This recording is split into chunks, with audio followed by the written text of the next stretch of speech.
আমি মোহাম্মদ রফিকুল ইসলাম পাশ করি অ্যান্টিবায়োটিকে মনোবিজ্ঞান প্রথম পত্র একদম শেষ আলোচনাটা নিয়ে তোমাদের সামনে চলে আসছি। শেষ আলোচনাটা কি? শেষ আলোচনাটি হচ্ছে আরোহ অনুমান এবং অবরোহ অনুমান, দুই যে ধরনের যে অনুমান আছে তার ভিত্তি, মানে অনুমানটা নিয়ে একটু বেশি আলাপ করব। এখানে আরোহ অনুমান হচ্ছে বিশেষ দৃষ্টান্ত পর্যবেক্ষণ করে সাধারণ সিদ্ধান্তে পৌঁছানো, যেটা আমরা আগেও আলাপ করেছি। এখানে আশ্রয় বাক্যের চেয়ে বেশি ব্যাপক সিদ্ধান্ত। সেকেন্ড হচ্ছে আরোহমূলক উল্লম্ফন, এটাকে আরোহের প্রাণ বলা হয়। যেমন জানা থেকে অজানায় যাওয়ার জন্য যে ঝুঁকি বা আমরা লাফটা দেই চিন্তার জগতে, সেটাকে বলা হচ্ছে ইন্ডাকটিভ লিপ। এবং এইখানে তিন ধরনের প্রকার হতে পারে, একটা হচ্ছে প্রকৃত আরোহ, অপ্রকৃত আরোহ, আর একটা হচ্ছে পূর্ণাঙ্গ আরোহ। এইখানটাতে যদি আমি একটু দেখি, নিরীক্ষণ ও ভ্রান্ত নিরীক্ষণ। নিরীক্ষণ হচ্ছে অবজারভেশন, ভ্রান্ত নিরীক্ষণ হচ্ছে ভুল অবজারভেশন, কারণ তথ্য হচ্ছে কার্যের অব্যবহিত। আমি যদি নিরীক্ষণটা দেখি, এটা হচ্ছে আরোহের ভিত্তি। বাস্তব ঘটনামূলকে উদ্দেশ্যমূলকভাবে আমরা পর্যবেক্ষণ করি, মানে বাস্তব ঘটনাকে যখন আমি উদ্দেশ্যমূলকভাবে পর্যবেক্ষণ করি সেটা হচ্ছে নিরীক্ষণ। এবং পর্যবেক্ষণটা যখন ভুল হয় তখন সেটা কি? সেটা হচ্ছে ভ্রান্ত নিরীক্ষণ। ধরো দড়িকে সাপ মনে করা হচ্ছে একটা ভ্রান্ত ধারণা, তাই না? এবার সেকেন্ডলি যেটা হচ্ছে সূর্য পৃথিবীর চারদিকে ঘোরে, এটা কিন্তু অবজার্ভ করতেছি, কিন্তু আসলে কি সূর্য পৃথিবীর চারদিকে ঘোরে নাকি পৃথিবী সূর্যের চারদিকে ঘোরে? তার মানে আমার একটা ভুল অবজারভেশন বা ভ্রান্ত নিরীক্ষণের সম্ভাবনা তৈরি হচ্ছে। কারণ তথ্য হচ্ছে কার্যের অব্যবহিত এবং শর্তের অপরিবর্তনীয় পূর্ববর্তী ঘটনা। এরপর যদি আরোহের ভিত্তির দিকে তাকাই, আরোহের দুইটি স্তম্ভ, একটা হচ্ছে নিয়মানুবর্তিতার নীতি আর একটা হচ্ছে কার্যকর নীতি বা কজেশন প্রিন্সিপাল। প্রকল্প বা হাইপোথিসিস হচ্ছে আমি যখন একটা প্রাথমিক অনুমান ধরে সেটাকে আমি টেস্ট করি, সেটাকে আমরা বলছি প্রকল্প বা হাইপোথিসিস।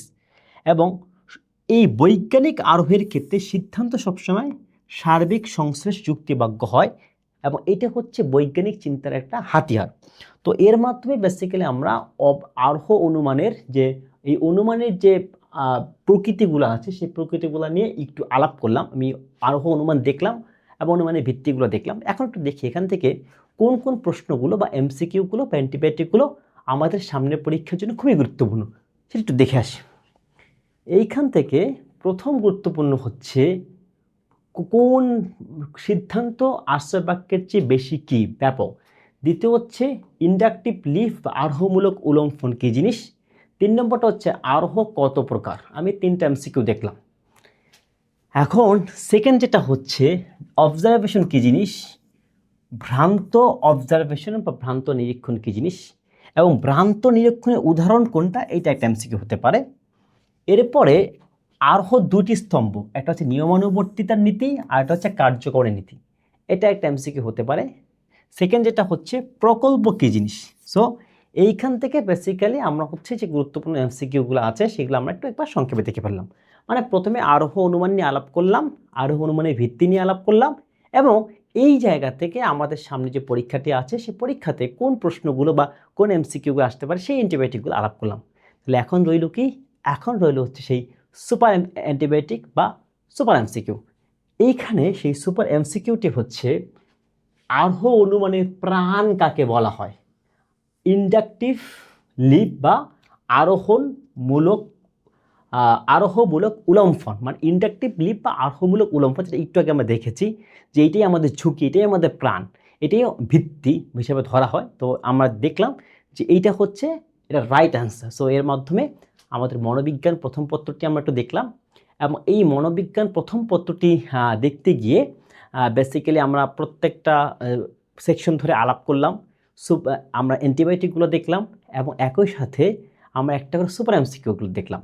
তো আমরা আশা করি, পাশ করে বিশ্বাস করি, সামনের পরীক্ষায় যদি মনোবিজ্ঞান থেকে যে প্রশ্ন আসবে তা এখান থেকেই কমন পড়বে।